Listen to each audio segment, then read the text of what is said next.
Mirzo Ulug'bek o'z o'limini yulduzlardan o'qiganini bilasizmi?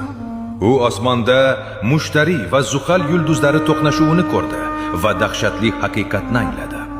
Mening qotilim o'z qonimdan bo'ladi deya. Uning o'z o'g'li Abdullatif taxt vasvasasida padarkushga aylandi.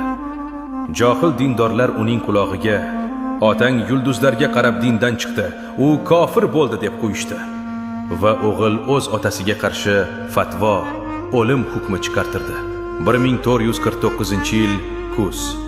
Abdullatif otasiga "Sizga Makka yo'li ochiq, hajga boring" dedi. Lekin bu shaytoniy hiyla edi. Samarqanddan chiqishi bilan o'g'li yollagan jallodlar buyuk olimning boshini tanasidan judo qildilar. Lekin qasos uzoq kutmadi. Tarixiy manbalarda yozilishicha, Abdullatif har tunda qonli tush ko'rardi. Otasining arvohi unga kelib, "Sen mening qonimni to'qding, endi sening qoningni o'z askarlaring to'kadi" derdi tushida. Ota qarg'ishi ijobat bo'ldi.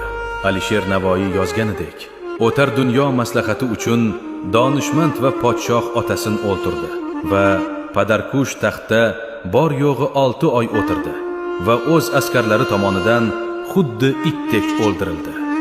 Lekin Ulug'bekning eng katta xazinasi olovdan omon qolib, qanday qilib Yevropaga yetib borganini batafsil keyingi videoda yoritamiz. Obuna bo'lib kuting.